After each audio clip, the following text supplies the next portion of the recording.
I am chairing this afternoon's session on strengthened agricultural productivity and resilient food systems. And I welcome you to the session. I hope you had a good lunch and that the session will be interactive. And I have the pleasure and the honor and the privilege to introduce to you the guest speaker for our session, who will address you, followed by a panel of speakers. And before I read out their introductions, I would really just like them to come to the front so you would be able to put the names to the faces that are facing you. So if you could please, colleagues, honorable speakers, come and take your seats.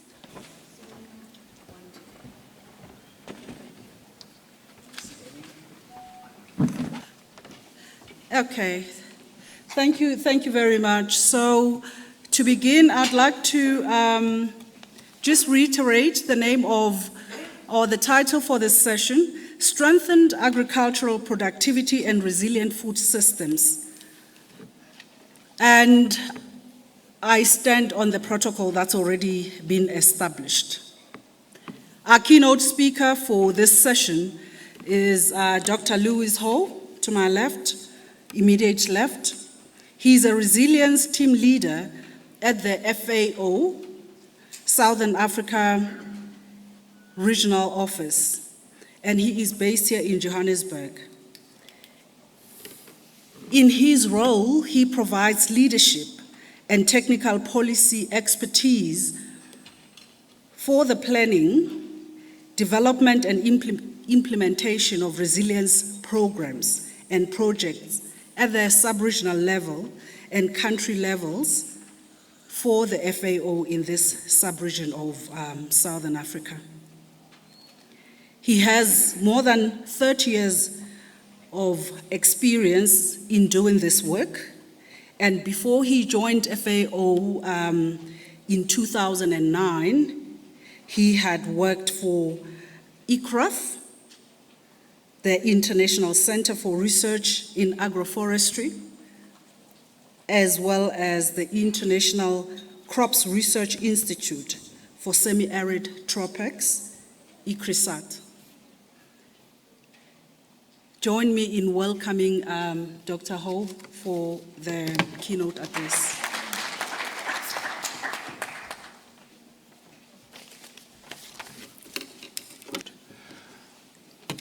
Thank you, Madam Moderator, for the introduction. And good afternoon, ladies and gentlemen, colleagues. It is my pleasure to stand in front of you and speak to you, representing the Food and Agriculture Organization of the United Nations. First, I want to thank CSIR for inviting FAO to this event, because it's a very important event for us as the agency that is mandated to address the issues around hunger and poverty in the rural areas, as well as the proper use of natural resources in the countries of the world. I'm going to talk to you, just give you an overview of what the FAO perspective in terms of the subject that is under discussion now. We have what we call one of our flagship publications as FAO with other UN agencies and other partners, that is called the Status of Food Insecurity in the World, and shortened as SOFI. That publication gives us a picture of what's going on in terms of food insecurity in the world. And the latest in 2025 is telling us that 638 to 720 million people face the hunger in 2024. And this number is quite significant because it's 8% of the global population. And the number has been increasing recently for the reasons I will talk a bit about, and also suggest how we can address that. What is clear to all of us now, I think after the COVID that disrupted supply chains across the globe, the geopolitical tensions that resulted in conflicts, all this gave us a clear indication that our agri-food systems are fragile, they are not resilient. They can easily collapse under stress. We are all clear that we need to change this and we need to transform the food systems, the agri-food systems. We have to find a way of making them function differently from what they are doing now. Because we are already, as a global family, we are not on track to meet the Sustainable Development Goals, even the ones that are about food security, the SDG 2. We are not on track to meet this, and we need to find a way of getting back on track. Yes, 2030 is very close by, and we can do something to at least try to improve where we are from where we are now, but we are certainly not on track. What is clear to all of us is that we need to transform the system so that they are more inclusive, and they are efficient, they are resilient, and they are sustainable. That way, we are able to ensure that the global family is free from hunger. We believe that when we make them inclusive, efficient, and resilient and sustainable, you're going to result in better production, better nutrition, a better environment, and a better life for all. Those are the pillars of our strategic framework as the Food and Agriculture Organization of the United Nations. We would like to see these achieved as fast as possible. We want to see the acceleration of the transformation, and we believe that data, technology, capacities, human capacities, innovation are the factors that are going to accelerate our transformation of the food systems. So we are going to just highlight some of the key points where we think if we are to work together, we can actually achieve something towards attaining the goals that we set out to do. Coming to South Africa, I think this event is largely about South Africa. I think we as FAO, we work largely through the Department of Agriculture, but we work with other departments as well. We work with other partners, and CSIR is one of our key partners in this work that we do.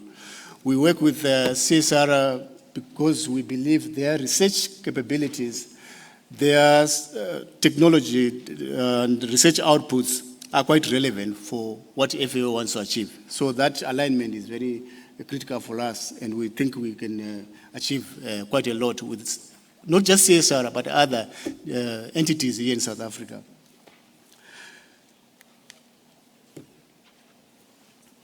But what do we need to do to try and change the situation? I think I'm going to say things that have been said, maybe you've heard this before, but I'm going to emphasize a few points later on. The diversification of our production systems and making sure that the supply chains are not as long as they are now. In other words, processing as close to the production point as possible. These are some of the things that we need to do. We need to look at. We need to look at soil health and biodiversity, water management. Climate change in Southern Africa is largely mediated through water. All the impacts of climate change are mediated through water largely. And we want to make sure that water management and our biodiversity is actually managed for the good of our people. The soil is the starting point of our production. And for the producers to be competitive, to produce at competitive levels, they really have to invest in making sure that the soils are well managed. But what also is clear is that we have an issue of investment in the agri-food systems.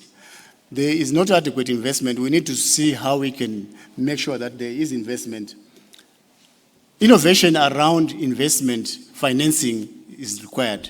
It's not just innovation in terms of technologies, but how best can we put all the resources that are out there to the best use so that everyone can benefit, those who are driving the value chains and those who are actually contributing in terms of the produce that they give, which are the smallholder farmers especially.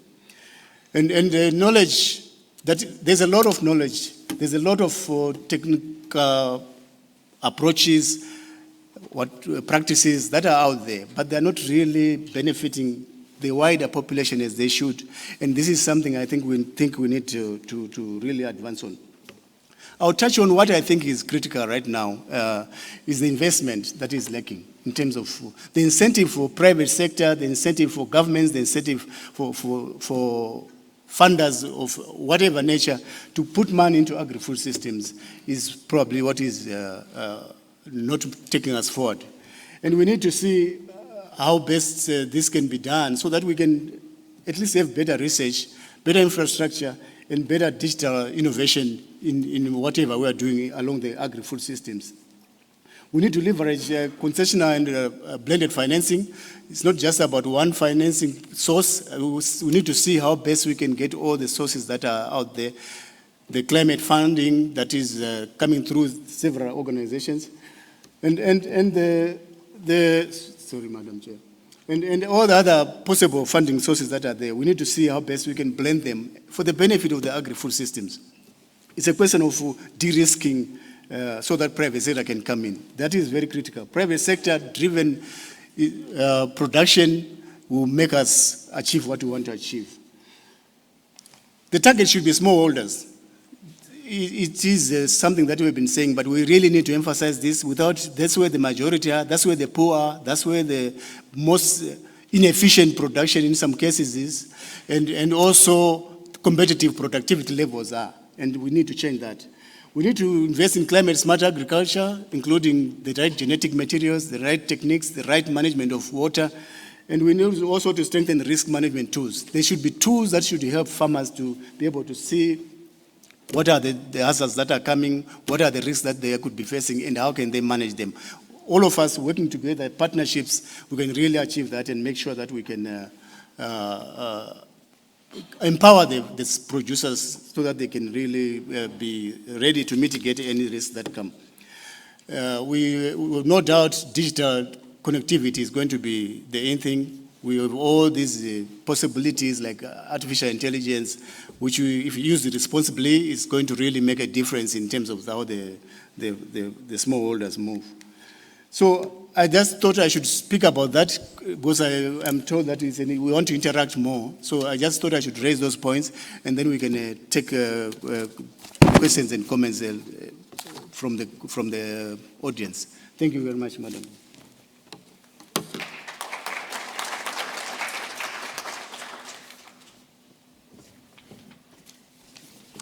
Thank you very much, Dr. Hove, and we appreciate the partnership emphasis that you make, because I believe that many of us here are looking for these partnerships to begin to develop and create more impact in the interventions that our organizations are designing, implementing, and monitoring and evaluating.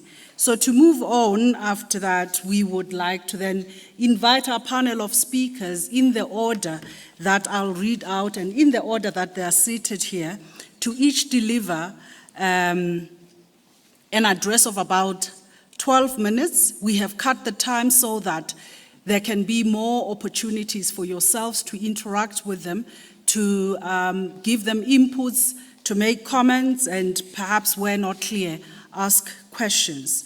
And our speakers, their bios are contained in the program, if you can please refer to that.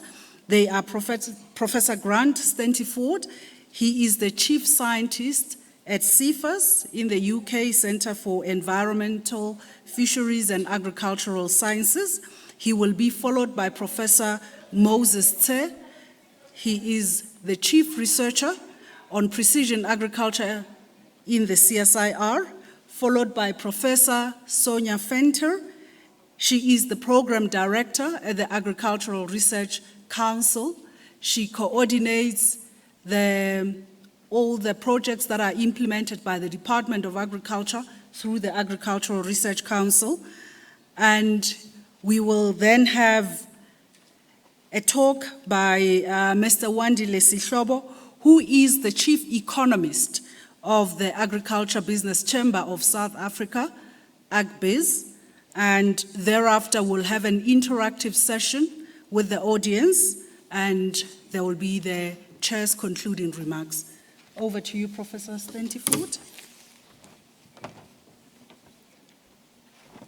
Thank you, Nathabi, and thank you to CSIR for getting me down here from London this morning. Feeling a bit tired, but we'll be okay, I think. I'm Grant Stentifoot, Chief Scientist at an organisation called CFAS, part of Department for Environment, Food and Rural Affairs in the UK. We're civil servants, but we're all scientists. I'm going to talk today about how I think One Health is really important to be embedded within food systems. That's the mission of this particular talk. This is one of my favourite photographs about One Health. I work in aquaculture. If you know about fish, you'll know they shouldn't be on the top of a pond. They should be swimming within it. They're dead. There's people around the outside looking at the dead fish, tipping things into the back of the pond, probably antibiotics or other pharmaceuticals. There's bags of fish on top of the hut, and there's one guy in the water at the back, and there's another person diving in. So health and our food system, our own health and the environment and our food is intricately linked. So the sort of subtitle of this talk is Why One Health Matters, and I hope by the end of it I can convince you that it does. So we've already talked, Lewis was talking about the food system that we work on. It is food and it is a system. It's a very complex network of activities, components, actors involved in getting the food from the production, from the environment that we all exist in, to ourselves. And there's a whole load of chain which can interact with that to get there. So we should think of food as a system rather than individual parts of it. That's the first point I want to make. I'm a big proponent of One Health. If you're into One Health or you know about it, you may immediately think that One Health means zoonotics, something like a COVID that went from an animal into a human and then spread as a pandemic. That's a sort of One Health kind of example. But actually, One Health is this collaborative, multi-sector approach that recognizes interconnectedness with the health of organisms, humans, and the environment. So for me, it has a natural fit to how we think about food system and food system design. And it asks us, One Health, to work together to attain those optimal health outcomes. And we have a representative from the FAO, but the quadripartite of the FAO, WHO, UNEP, and WOA, the animal health equivalent, have set this out into their so-called One Health plan of action. And FAO are now really talking about One Health and food systems in the same breath, which is fantastic, I think. So where do we go? We've been talking a lot about how to really understand this. So how do we think about a given food sector that makes up part of the system? And what would we want to look, if we were building One Health thinking into that, what kind of thinking would we need to do? Well, I'm a pathologist by training, so I am worried about the animal health, the health of the animals in the production system. But there are loads of other aspects to One Health which I don't know about. I don't know about gender equality, and I don't know about income generation. I don't really know very much about environmental contamination or about how to have optimal water usage. So all of those people and all those expertise and skills need to be built into the design of a sustainable food system. So it's not about whether you just work in aquaculture or not in this case. It's about all of those people coming together around those metrics, and then asking questions at government level is, do we have the research, the evidence, the policy, and the legislation to put those metrics into play so that we can say we are producing aquaculture products using a One Health lens? So that was the sort of starting point to this conversation. It's possible, but you need the different actors in the room to think very openly about that. I like this quote from the DG of FAO a couple of years ago. He said that reducing food loss and waste is an adequate solution for food security. So a lot of our work in DEFRA and CFAS, where I work, is focusing on the hazards that remove food from that supply chain. And we think that globally that's about 40%. So about 40% of all production to supply and consumption is lost by pests, pathogens, hazards, and so on. And summarized, if you're growing food or making food or trying to get it to people's plates, It's only food if you can eat it. Otherwise, it's just used up the environment, used up water, you've made of greenhouse gases, so on. So we need to be able to eat this stuff at the end of that production chain. So we are focused very much on supply chain barriers. What's stopping us from getting this supply there? So we bring the hazards world into the food systems very, very much so if we think about that. Any hazard which can impact the supply chain that I showed you, that's a complex system, any hazard which can impact that to limit the yield, the profit, and affect the sustainability of that sector will make it an unsustainable one. If you look at aquaculture in my world, if I want to produce oysters and I want to get them to a market in the EU to be consumed raw, I can work out all the hazards that might get in the way of doing that. If we leave it unchecked, if we don't mitigate those hazards, you see a risk profile that looks something on the red on the left-hand side. But if you apply the mitigation measures, you can really shrink down that risk and get that product to the market it's intended to do. But it's by mitigating those hazards in this supply chain that's critical for sustainability. If you can do it for water and aquaculture, why not do it for all food sectors that make up that system? So we've been working very closely on a concept we call One Food with our very good colleagues here in South Africa. And right at the heart of this is saying, well, actually, if these hazards are residing in the environment, if they're going to affect the tilapia production in the water, they may also be affecting maize production or chicken production, or if you've got a contaminant coming out of pig production, it might be affecting my seaweed culture. So hazards are in the environment, and if we are going to manage them, we should manage them at the environmental level and see if we can ramify those positive effects through the food system. If you look at the inner part of that wheel, that should save production. So the animals and plants you're trying to make should make it to market. So you've saved money and you've made your profits. And if you look at the yellow wheel there, that can be measured in the case of saved meals. If you use less space because your animals and plants aren't dying of hazards, then you'd expect to potentially use a bit less space and displace a bit more biodiversity, a bit less biodiversity.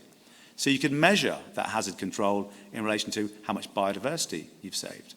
And if you go to the logical conclusion, if animals and plants aren't dying in production that don't make it to market, then the greenhouse gases per kilo of production should also be reduced. So you can measure that hazard control efficiency in terms of greenhouse gases, water, nutrients, nitrates, that kind of thing that you're using to produce. So by hazard control, you can ramify those One Health benefits right through. We're all about detection. What we heard at the workshops we had in South Africa with colleagues a few years ago is the department for, in my country, for animal and plant health would have a different surveillance system to the one for human pathogens and aquatic pathogens and plant pathogens. But if the hazards are in the environment, what if we could use novel emerging technologies in wastewater, in river systems, in soil to detect all of those hazards using next generation sequencing or new technologies in chemical analysis, putting that data together, using it for specific applications if I'm worried about fish health, but also using it collectively to look at the health of the overall system if we need to do it that way. So share the data, use it and reuse it in the future. Don't collect it for one thing and just use it for that. And coming to the end of this, it's not only about the hazard itself. The hazard is a thing we can measure, but to control a hazard, you need to see how it fits into our collective understanding of, do we think it's important? Do we put the right investments into finding it, measuring it, and so on? And do we have a capability within the country to do so? So this so-called syndemic pathway is something that says the pathogen, the symbiome, the host genetics, the climate, the farm environment, how farmers behave, trade forces, and our state capacity and academic capacity to measure these things all add up to the likely impact of those hazards on the system. So looking at this syndemically and bringing people together is also a very One Health base. And final slide, if we do it this way, if we want to build One Health into a food system or food sector, we can be very intentional with that. We can design it in via policy, and if we then look at what ramifies from that, we should be able to measure One Health benefits in terms of our own health, the health of the environment, and the health of the animals and plants that we are looking to produce. Thanks very much. Thank you to CSIR again for having me. This was an amazing workshop we had on One Food a couple of years ago that some of the colleagues here were at.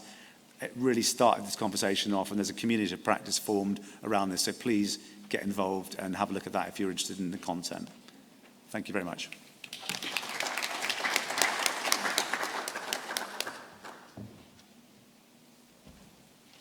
Thank you. Good afternoon, colleagues and friends. I'm Moses Chief Scientist at the CSIR, and heading a group called Precision Agriculture, where we sit within the Advanced Agriculture and Food cluster. And I will be presenting on the topic Digitalisation, Transforming the Future of African Agriculture. I'm going to present more from the perspective of my very personal experience as a boy who was born in a village. In fact, I was born in a hut by the aunties who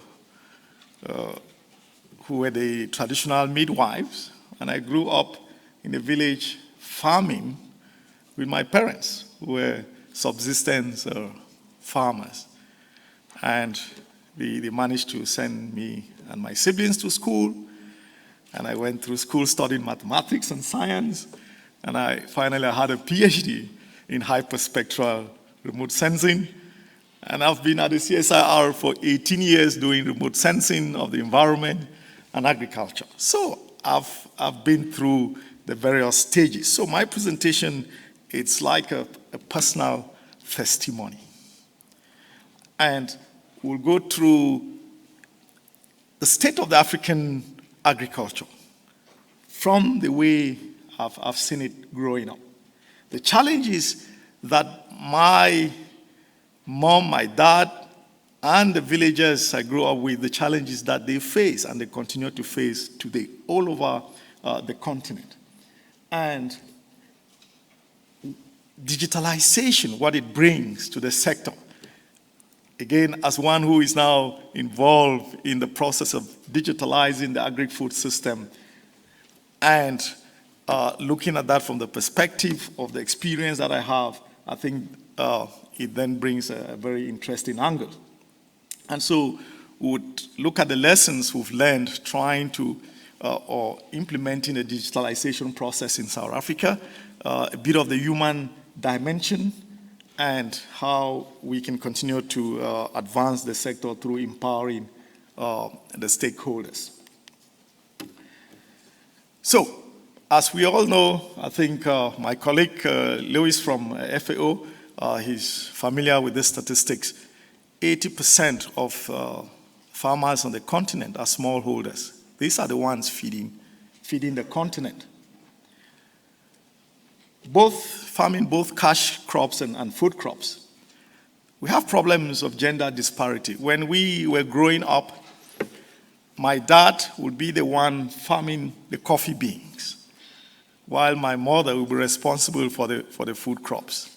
The food crops are meant for, feeding the family, while the coffee beans will be taken to the cooperative store, weighed, and is exported.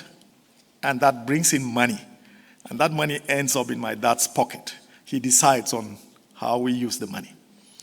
And I think that system still prevails across many communities in Africa today. So the women are relegated to the things that don't bring in a lot of money, while the men would get themselves involved in cash crop production. When it comes to livestock production, it's still very much rural, nomadic in many places, and without the use of technology. And the continent, as we saw from the map Lewis presented, is still grappling with hunger and food security concerns. But the statistics show that 60% of the world's uncultivated arable land is in the continent. So what are we doing about it? despite the continent's agricultural potential, it still exports grain. You look at that's the land cover, land use map of the continent, which shows the areas, the green belt of the continent, which apparently contains some of the best lands for agriculture. Oh, I think, sorry, I've pressed the wrong. Yeah.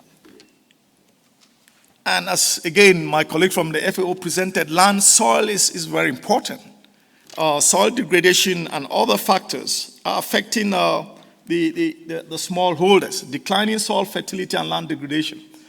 Adapting to climate change, it's a very serious issue. In my community, in my village, we've lost the indigenous seeds. We've lost the seeds that we used to plant, use for maize, growing maize, potato, and so forth. Because we had a system whereby we expected the rainy season to start at a certain period. In fact, in my village, it was the 15th of March. We expected the first rains. But now when the farmers went ahead to plant, to prepare their fields and plant, then with the erratic rainfall, the seeds got killed in the field, rotten and so forth, eaten by birds. As I speak, we've completely lost our original potato seeds. And now government and extension services come with new varieties which the farmers are not used to. This is a real problem. Again, low-tech equipment, rudimentary equipment, our farmers are still making use or using rudimentary tools. The high cost of production, if you want to buy fertilizers, is still very expensive. Here in South Africa during the COVID time, the cost of nitrate went up at about 40%. I just wonder how the farmers are coping with that. The aging population, the young people are no longer interested in farming. Even me, standing here, I lost interest in farming. I usually joke that I'm this short because of the so many bags of potato I carried from the farm to our home, and from the home to the market. This was a weekly thing. Limited value addition and poor access to finance and markets. And again, that's a map of soil organic content, including dead residues that is on our landscape. This is the map for this week.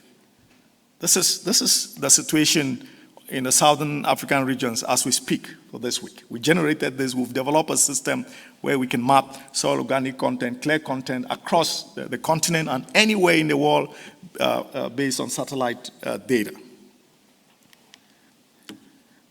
And so digitalization offers an opportunity. Its application in terms of real-time, providing real-time data for managing our soils and crops. I think in the morning, we already had quite some good talks on precision agriculture and how this data can improve the efficiency of our farming system. Again, we can digitize our supply chain management systems through blockchain technology to improve traceability. We can digitize our market operations, the buying and selling of farm produce. And so with digitalization, our farmers can leapfrog a lot of this low-tech and rudimentary technologies. So it's about the use of your satellites, your drones, your in-situ sensors, connecting all of that using IoT systems, and we can provide near real-time data to farmers, from monitoring the soil to assessing the crop condition during the course of the plant growth. And these are systems that we are building at the CSIR. And what are the benefits? It builds, this will really help the farmers to adapt to the impacts of climate change if they have real-time information. Maybe they wouldn't go ahead to plant if we know that it's not going to rain or the soil is dry. It would improve the efficiency of the extension services, improve access to finance, optimize, again, the use of fertilizers and pesticides, and increase transparency in the supply chain. And of course, every bodies involved with our youth are familiar with gadgets and devices now, and I think it will encourage the young people to be involved in agriculture. In our group at the CSIR, we have harnessed the power of remote sensing, satellites, and drones, and we've developed a system, a platform called the Precision Agriculture Information System. And we are busy across the country capacitating farmers and other stakeholders across the value chain on how to use the system. It's with a click of the button, you have data on your farm, and you can assess the partial variability of your soil pH, organic content, nitrogen, clay content, and you can apply inputs according to the needs of the field.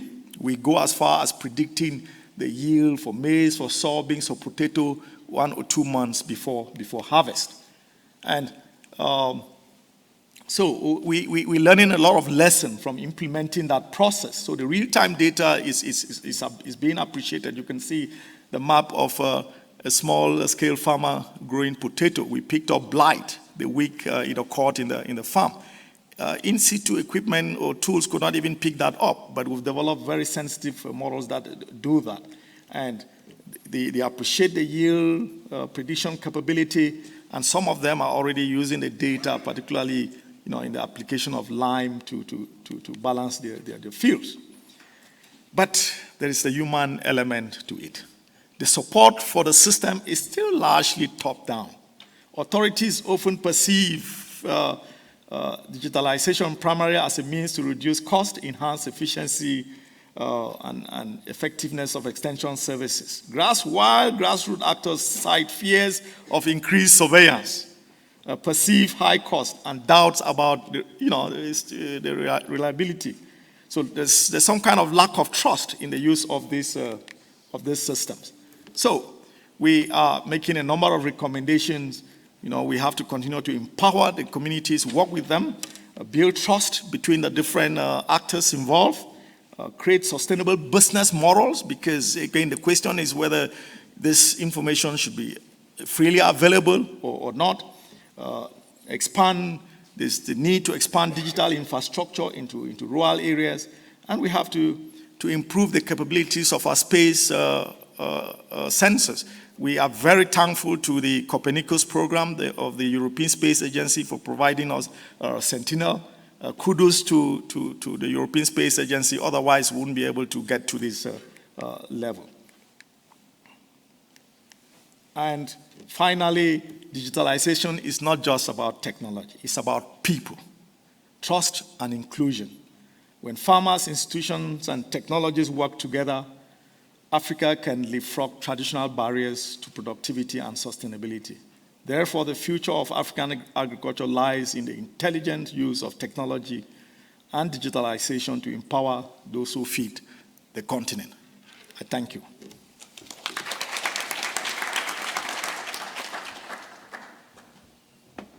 Good afternoon, everyone.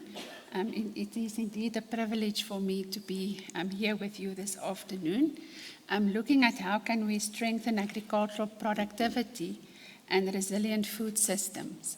And I just is amazed how people from different backgrounds and not having spoken before, the session can actually come into a session and sing from the same hymn book. So you will notice that some of what I'm saying has also been said by some of the previous speakers. But I think it's also important that we sometimes emphasize some of these messages. And for us to enable sustainable farming and food security nationwide in our country, but also across the borders into Africa, it is important that we look at certain key strategic imperatives for agricultural transformation. And one of the key messages for me here is the coordinated action and inclusive partnerships.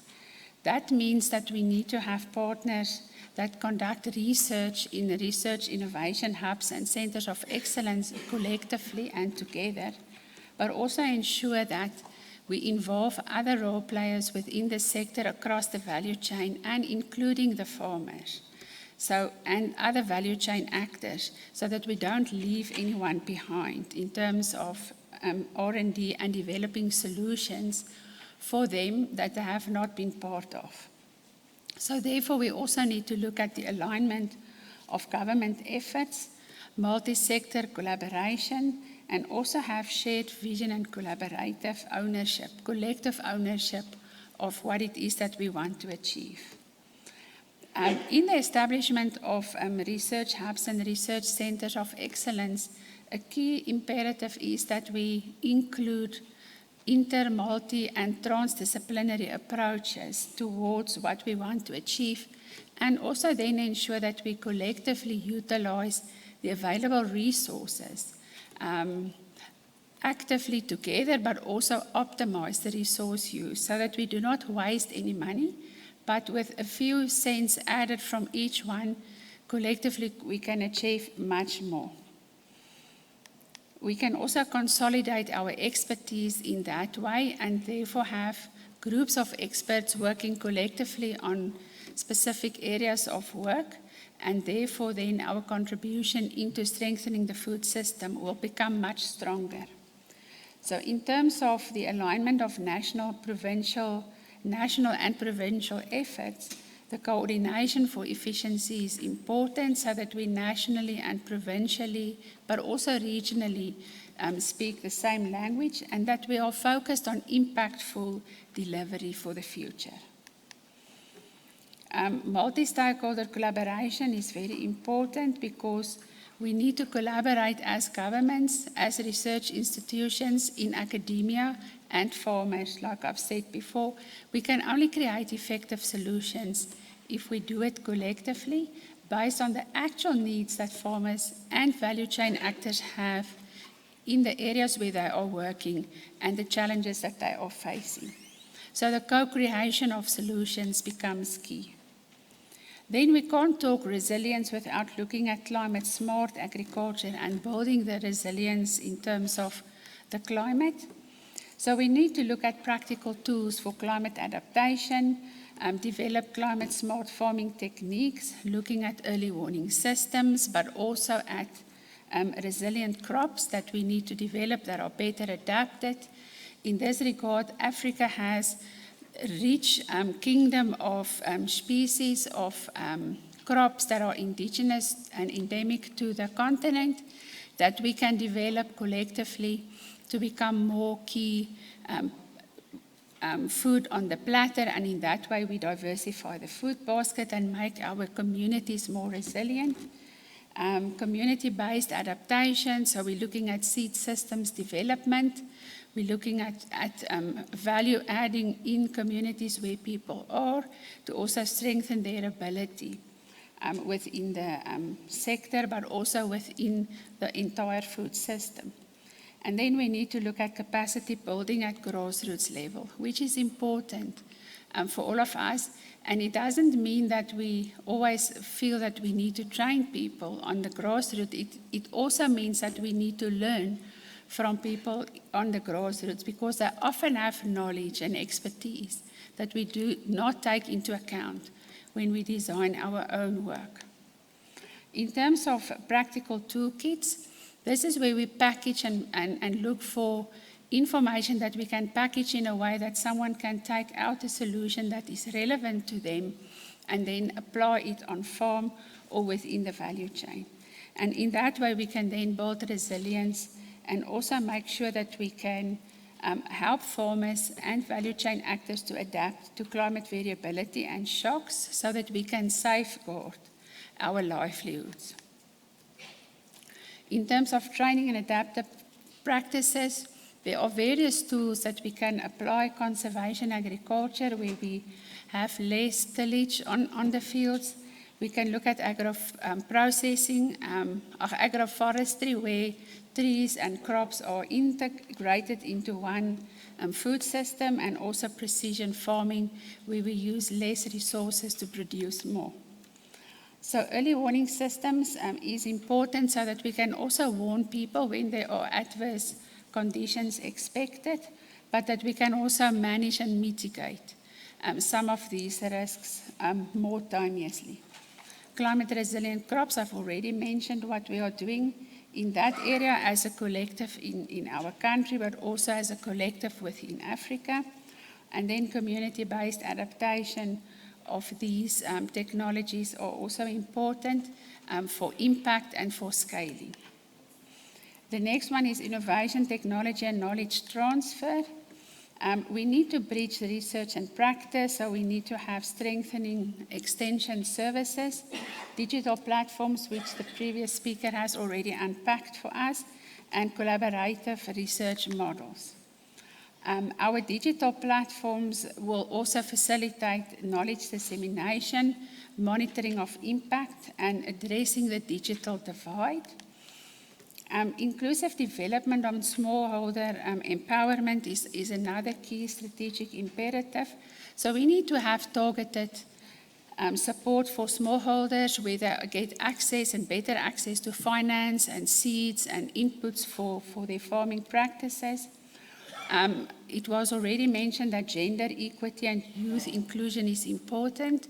We all know that agriculture is not very smart for young kids. They are not very interested in it, but we need to make it more interesting so that we can have more young people participating in agriculture, and that doesn't only mean farming. There's a lot of opportunities across the value chain and within the research environment. And then we need to strengthen our local food systems and our local and community seed banks and seed systems.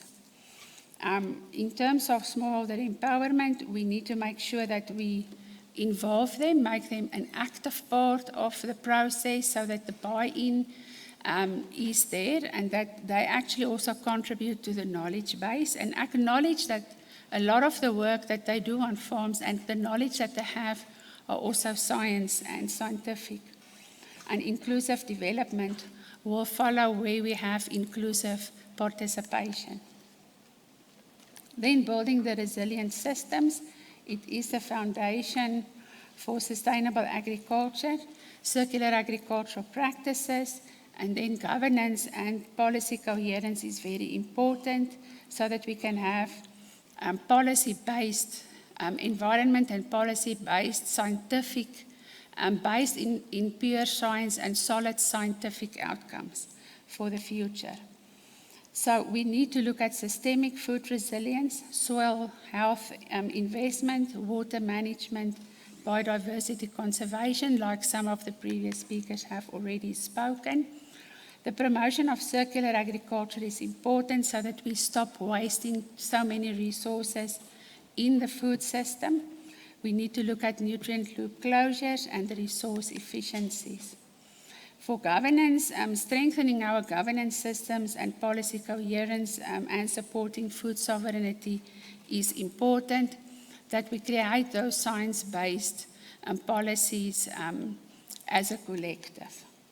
So in conclusion, I think coordinated strategies will help us to have a better approach toward climate adaptation, and that can be achieved through innovation and empowerment, and eventually that will lead to governance for sustainability. So thank you so much.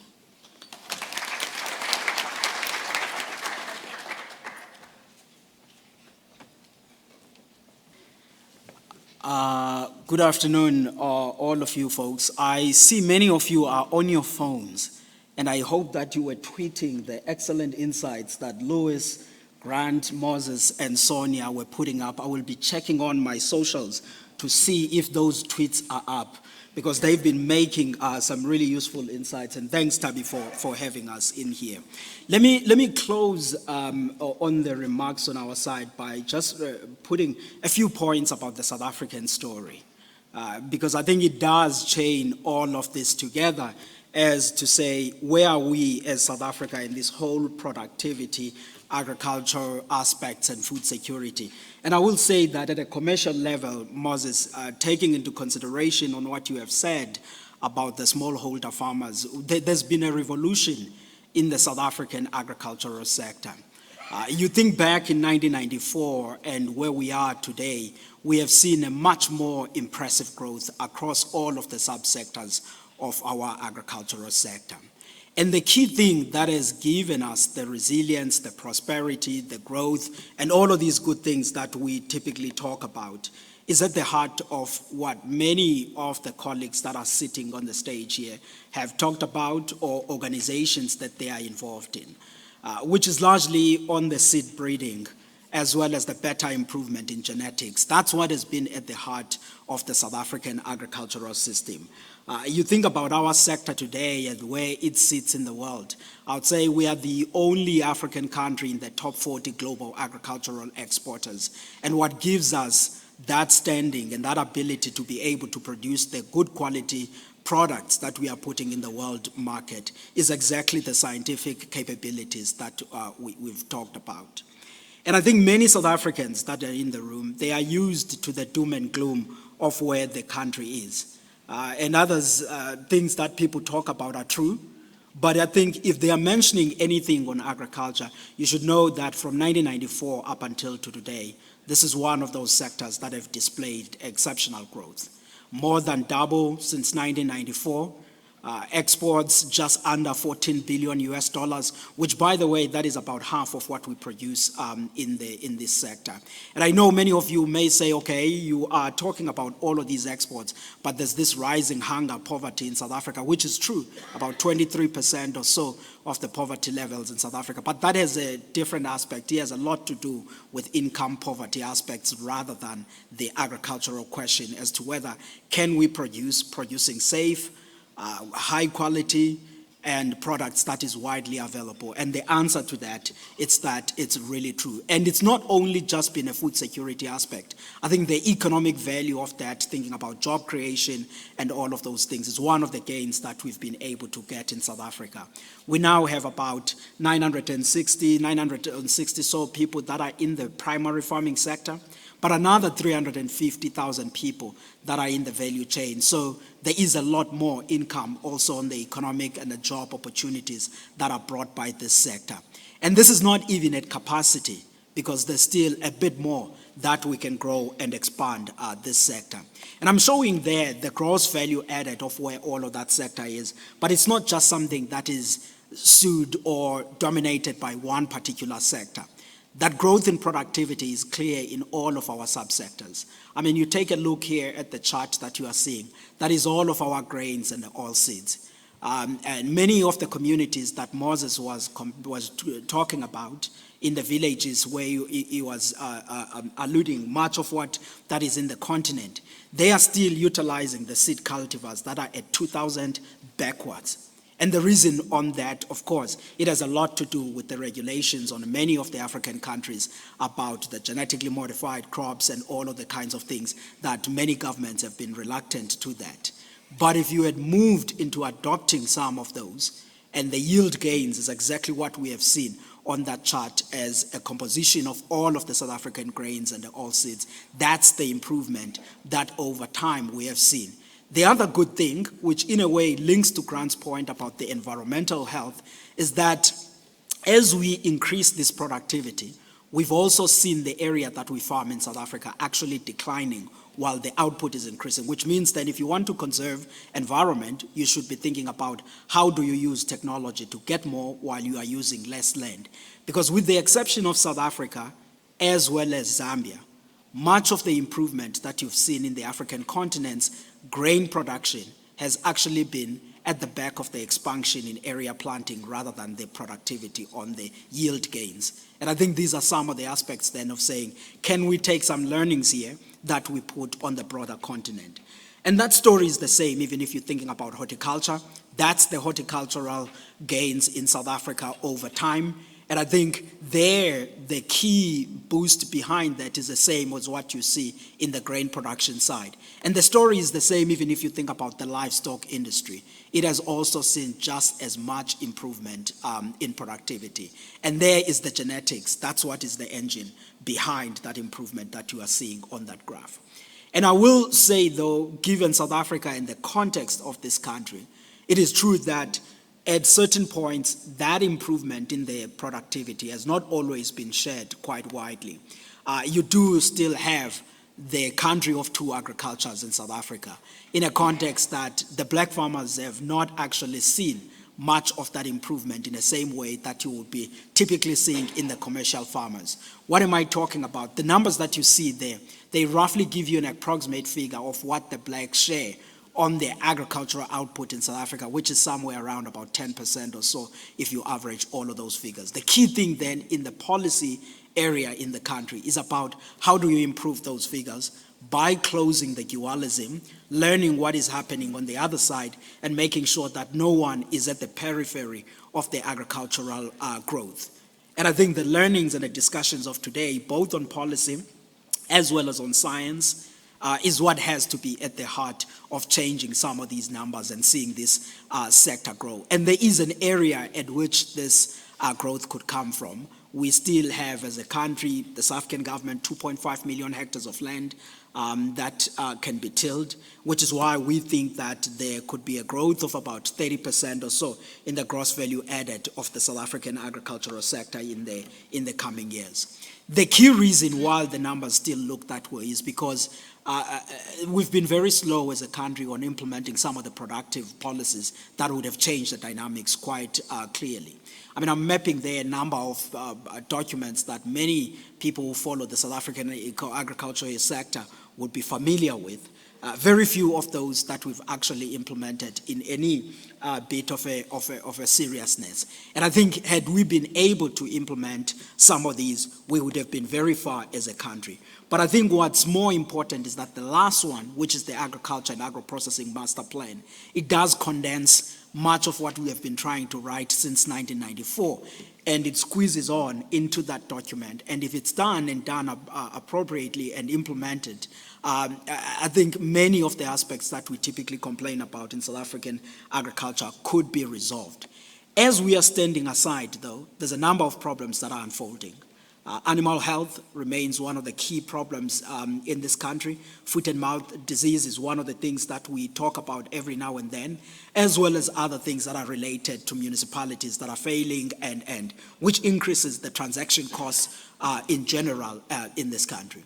And I think the issue of animal health, we tend to highlight it because if you think about the structure of the South African farming economy, about half of it is livestock and poultry. So if you don't resolve avian influenza, African swine fever, foot and mouth disease, and some of the issues that Grant talked about in the aquaculture, then you begin to have a bit of a problem, not only in terms of production, but also in terms of the exports.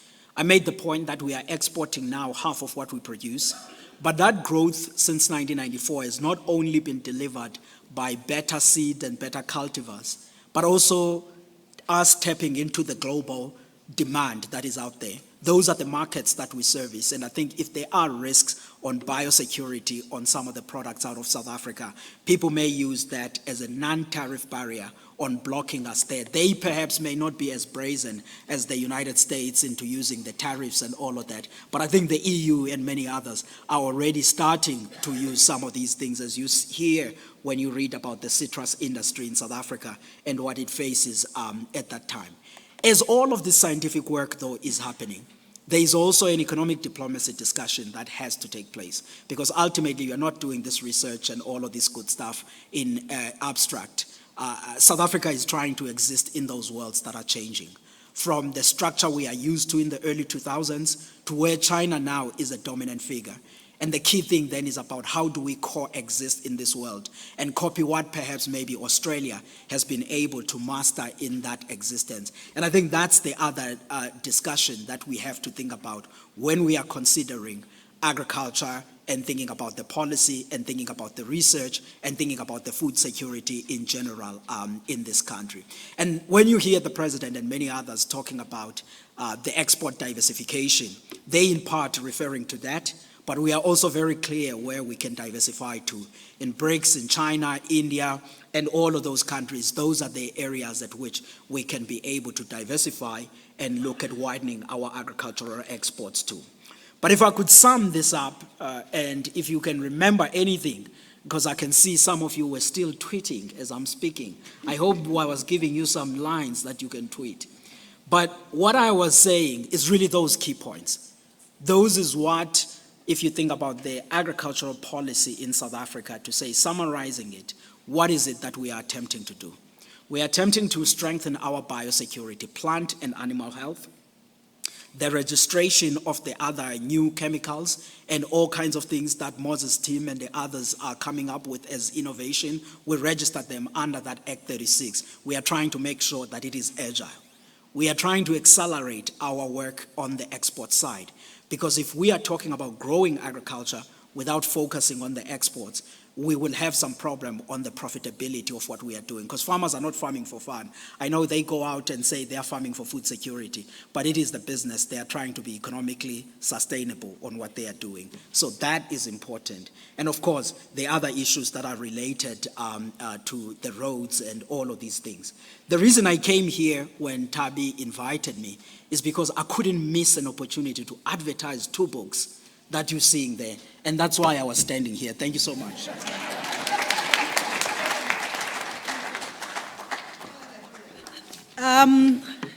Once again, ladies and gentlemen, can we give our speakers a very resounding round of applause? They surely didn't disappoint, and unfortunately, all good things come to an end, and this session also will be wrapping up.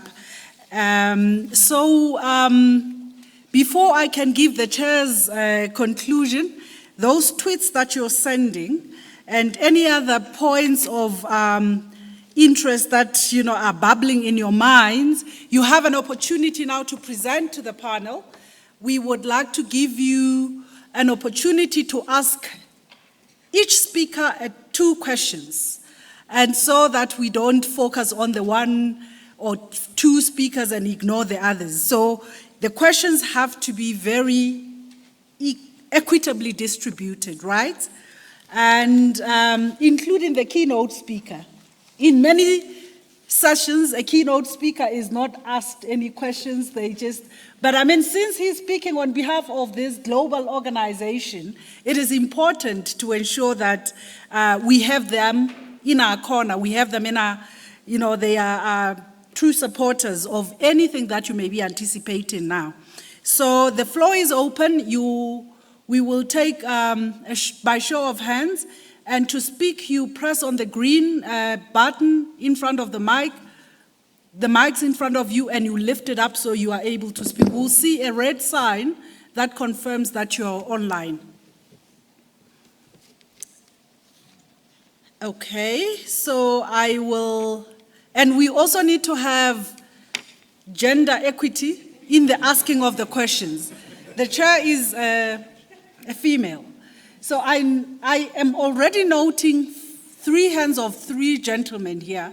4, okay, so yes, 1, 2, 3, 4. Let's just take let's get the 5th question. So the first 5 questions will be for each of the speakers here. 1, 2, 3, 4. Can we have a lady? Okay, I recognize you. You will come in the second round, Mamane. The lady there at the back. Yes, quickly, 1. Okay. No, yes, it has to be read. All right. Thank you so much for the insightful information. My question is directed to Mr. Moses, if I'm not mistaken. So you speak about digitalization. So I'm coming from a company called AgriShelves, which is an agri-tech e-commerce platform that is connecting farmers and hospitality to buy and sell online conveniently. So you spoke about the system that you have developed, which is not that utilized, or maybe is not that circulated to the farmers in order to utilize it for the real-time data. So I would like to know, how do the farmers participate? We are hosting close to 328 farmers on our system, small scale from Gauteng as well as Mpumalanga and Limpopo, and they would definitely like to participate in the system if it is built for them. Thank you. Thank you. Good afternoon. I'm sorry, Prof. Moses, this is coming again to you. You've mentioned poor access to finance and markets. So I just want to check what is the problem, the solution to that? Because currently I'm a business consultant. There is a young lady in Polokwane. September, her farm, she's got an 8.5 hectare land. They were burning, apparently they saw a snake, so they burned the grass. So it burned also her pipes. So she does not have access to watering, and she needs to start planting. And her pump system was also damaged. How can she be assisted without the red tapes of going there, and the assistant delays? What is an immediate assistance for that kind of a person? All right. We have a question at the back. Oh, thank you very much, speakers, chair. Oh, yeah, man. Wandile, Chief, yeah, thank you for the presentation and outlook. Man, I wanted to ask you, what do you think about the trend that's currently happening in the country? Are people, this with the land claims, it seems like they're only focusing on the land for minerals versus land for food. Is it our, and the other issue was the issue of, the national determined contribution, man. Do you think we are still practicing clean irrigation, clean irrigation due to the, we know the issue with the e-coiling water? So, yeah, Mr. Grant too, we saw lately when food was used as a weapon of mass destruction in the Middle East. So would you think, could we convince the world or the tariff master to have remorse in regards with this One Health thing, with the AGOA, man, to reverse the AGOA, to renew the AGOA? Thank you very much. Okay. Ludo, you are next. Hello, I'm Ludo Dils from Vito in Belgium. I was very pleased by the saying by Wandile that in place of setting up tariffs, we need sanitary and quality standards. Could it be an idea that we enforce metrics, standards for sustainable and healthy biomass or crops? So in a way that it is internationally accepted, and so that we don't need all these stupid tariff discussions, but that we can trade our products among those countries, I would say those countries of the willing that really want to contribute to sustainability. Thank you. That is 4, and then we go to the lady over there. Good afternoon. This question would be to all the speakers, but mainly the ARC as well. I just want to know, within the South African space, a lot of the agriculture, especially in how farmers get seeds or even fertilizers and things that help them farm, a lot of it is controlled by the companies that sell the seeds and the fertilizers. So then how are we going to help smallholder farmers, especially in terms of biotechnology and the way seeds are developed in this day and age? A lot of the times they are not able to save seed.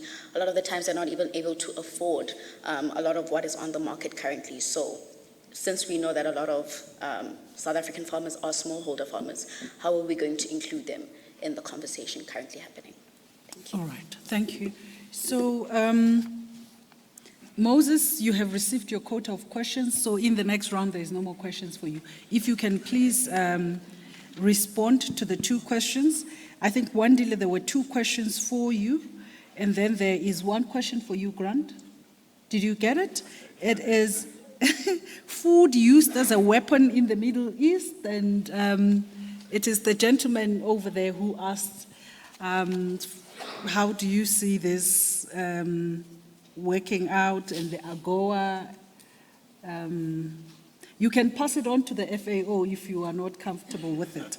And then there is 1 question that is generic to all speakers: the control of inputs, agricultural inputs by large multilaterals and all of that. And So I'm not sure who is going to take it. You will take it, ARC? Okay, let's go. Colleagues, you each have been given a mic, and I think you can speak from where you're sitting, in the interest of time. Thanks. Thanks, Chair. Yes, we have developed a system, and currently we are busy capacitating farmers associations, like your South African Grain Association. We're capacitating the provincial extension services. Because there are two ways of accessing the information. Either you are digitally savvy and you have a smart phone or computer, and you can log onto the system and digitize your farm into the system, and then the system started returning data on soil quality, the crop quality, and so forth.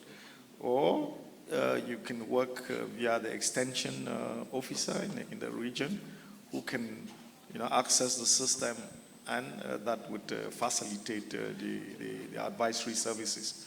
So we've tried the experiments, even with extension workers. We sit there in a room, they call a farmer, and then we look at the farm, and they have this conversation with the farm. I see this part of your farm looks like it's dying. What is happening? And the first thing, from our experience, the farmers always start by apologizing. I don't know why.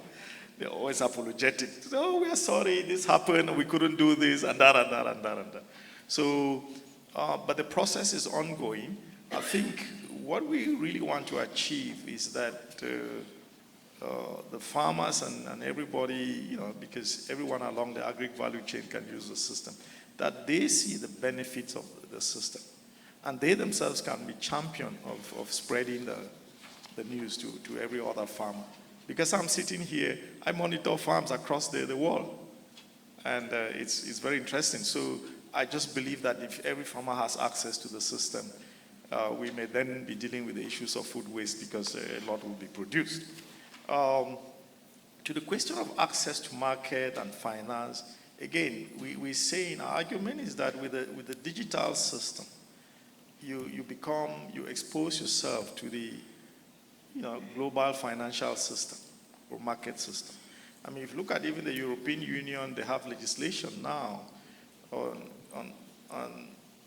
things like they cannot buy produce from areas that have been degraded. You cannot cut forests and grow your potato or apples and sell to Europe.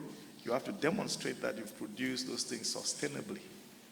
So we want to say that, if you are farmers in the village, if they are aware of this and somebody is assisting them, then they can have their farms onto the digital system. And somebody sitting in Johannesburg can trade with that farmer without really visiting the farmer. We have a situation where in some villages, traders come from the cities and buy the potential, the yield potential, the productive potential of the land. They would inquire from you how many tons of potato or per hectare are you expecting, and they pay a certain percentage upfront because of digital systems. So I think it's a collective effort for all of us to help these farmers, and the financial institutions are ready. As I mentioned, for now it's a bit top down. The banks want this system so that they can follow the farmers and de-risk their operations. But on the side of the farmers, they are not yet aware. They are still feet dragging and that kind of stuff. So I think it's a collective effort from all of us. Thank you. Okay. Chair, let me make 3 points.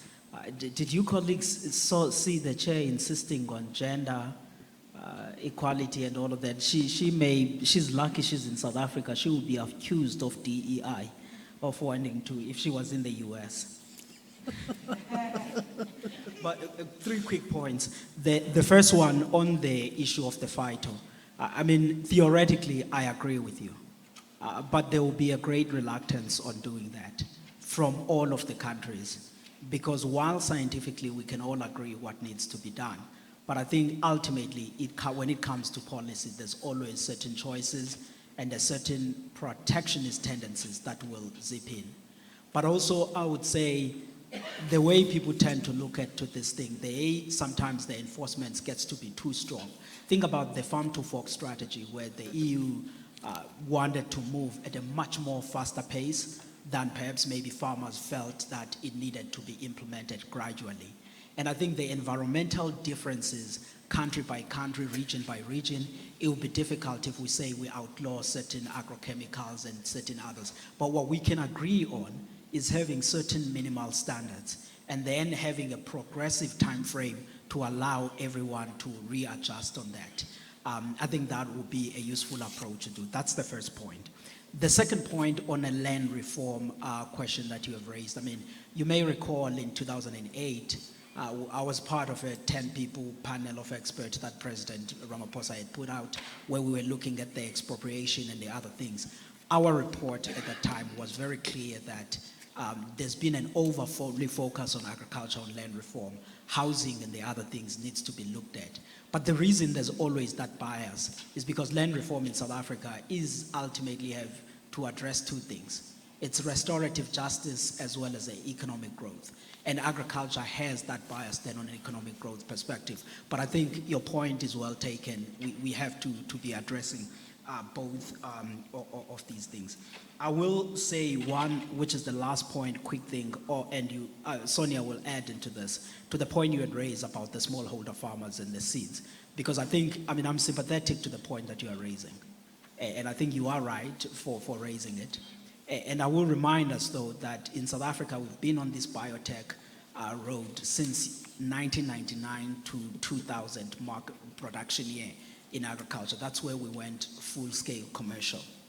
And throughout this period, what has been necessary is so that the smallholder farmers do get some government support, those that cannot get the seeds. But what I would be reluctant on walking is the path that many African countries have gone through of saying we're not going to allow this technology because once the conventional seeds are out, then farmers will suffer. I think you have to think about the right policy path of saying how do you ensure people are not eroded or not left unsupported while at the same time you're moving along with the technology. And there are conversations that can be had with the multinationals.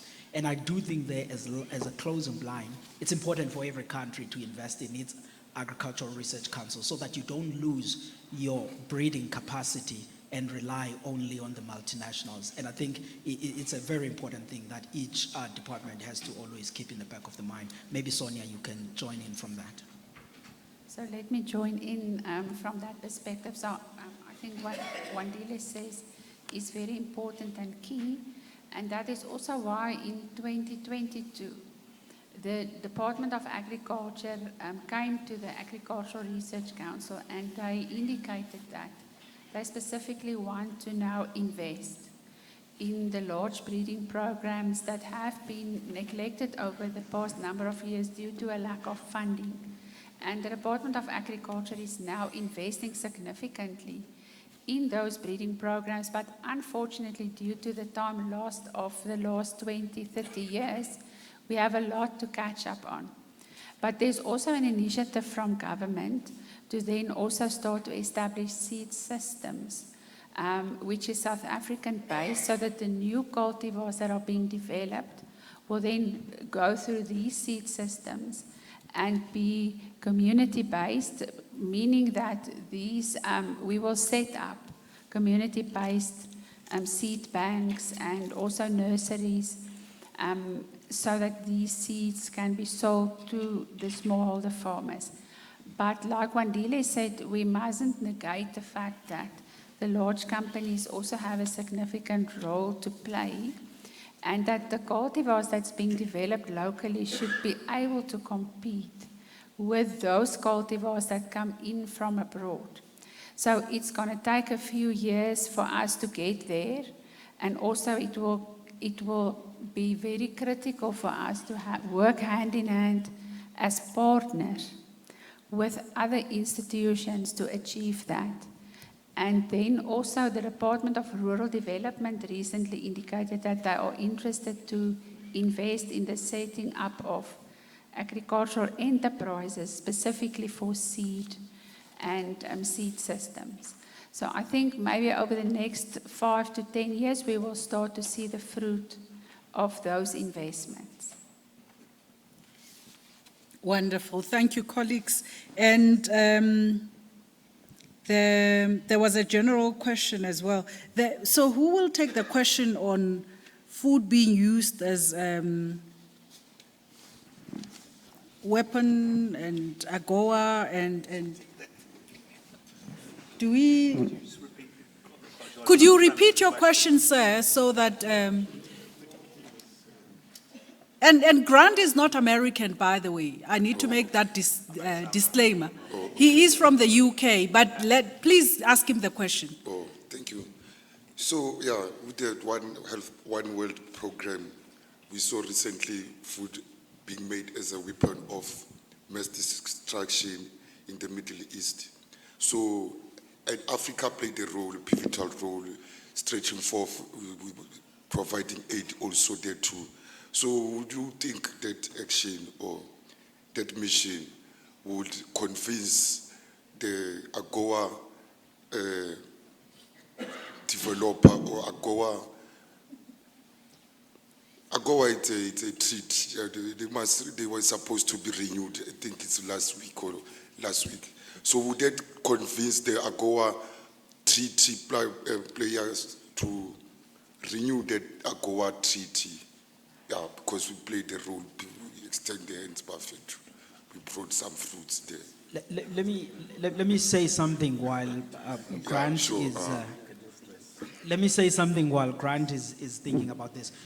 Colleagues, the AGOA, as many of you know, is the Africa Growth Opportunities that the US, as a unilateral, gives to the African continent on tariff-free access. It has expired, but the government now is on a shutdown until they approve their budget, and then they get back and decide then whether they will renew AGOA or not. If AGOA is not renewed, the most favored nation tariffs in the US before the Liberation Day tariffs, which are different for everyone, the MFM tariffs in the US are at 3.6%. For South Africa now, we have a Liberation Day tariff of 30%. If we are out of AGOA, our tariff rate increases to 33.6. It's not that material given that we are already out there. But with regards to food issues domestically, we are benefiting in the US through exports. It's not the other way around on agriculture. They are about 4% of our overall agricultural exports. So we're not really facing crisis within us, but in the Middle East now, which is where you are going. As to whether Africa can offer aid to the Middle East, that is a different question because Africa needs aid on itself. It spends $80 billion importing food each year. So I do not think today the African continent has the capability to actually send food aid out there. And in South Africa, the South African government doesn't have the fiscal space to buy food and then send it out elsewhere as aid. Grant can speak on what you want to say on that, but I wanted to say thanks. Okay. Grant, do you want to give it a stir? Or are you giving it a pass? Perhaps you can take the other mic. No, I'm giving it an absolute pass, that one. Not from the US, not from Africa, so unable to answer that question from my point of view. I think that's a very comprehensive answer. Thank you. Thank you very much. So the economist of the Agricultural Business Chamber of South Africa has responded to you. And please, if you need more clarity from any of the speakers, use the tea time break to engage. We are going to now take another round of questions. We need, Mama, if you can please, and can I have another few hands? The gentleman there, and yes. And anybody else? I have three. Okay, so it's 1, 2, 3, 4. Let's begin with you, ma'am. Yes, please, the green button, and then lift up the mic so that...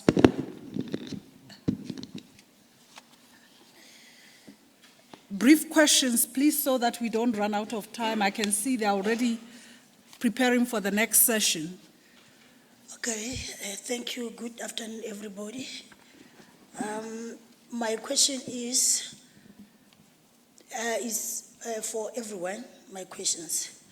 How is small herbal innovators and indigenous knowledge holders transitions their product from research to market, especially in the complementary and alternative medicine space?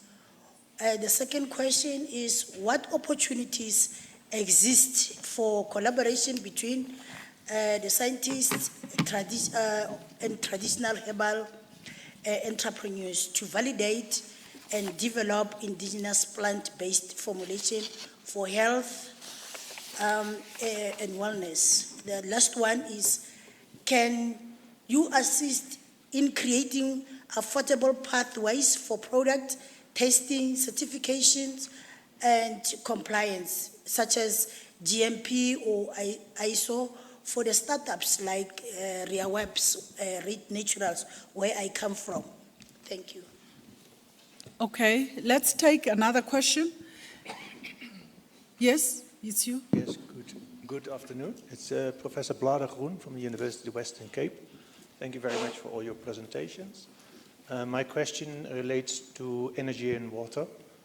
And I would like to state that with the observed cost reduction in renewable energy, which has the potential to power all agricultural activities, including turning of soil, irrigation, cost of the cold storage, food processing, transport, so all these different aspects that are important in agricultural space could be powered by the sun or the wind in aspect. So how do you see that the infiltration of renewable energy is changing the space, specifically in the agricultural space, and what are the challenges to accelerate that type of implementation?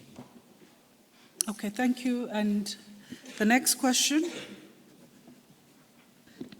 Thank you very much. My name is Vuyo Mtetwa. My two questions are directed at Grant. One question to Grant and the other one is to Wandile. Basically interrelated. Because as I'm sitting here, I'm thinking that there's some contradiction in terms of what we are talking about, and ultimately in terms of, like, as the topic says there, resilient food, there's the end product. Grant, you talked about the one food concept, the whole cycle value chain in terms of food, from ground all the way to market. I want to ask you a question about how much focus in terms of research is given to the intermediary stage. Intermediary stage for me is where we have your chemical infusion or injection, for instance, that leads to, at the end stage of preservation of shelf life of food. So I just want to get your view about that in terms of the focus on that and how we can actually somehow adjust what happens in that intermediary phase, because that intermediary phase for me is one that creates a lot of contradiction in terms of what we're trying to achieve in the end, both from a seed farmer starting to the end user in terms of beneficiation of the crop that was started at the beginning, within the middle phase where there's an acceleration of that crop to get to the end. So a linked question, which then now goes to Wandile. You, in your presentation, you spoke about how agriculture, from an economic base, is the one that providing, is an accelerated space in our country. And I'm asking, do you not think that this intermediary phase will actually erode that process of the acceleration that we're trying to achieve, job creation, all of that, economic development, economic growth, over time. I'm just trying to understand from an economic perspective, is that not going to erode that trajectory that you presented in terms of one of those slides that you gave us? It showed an upward trajectory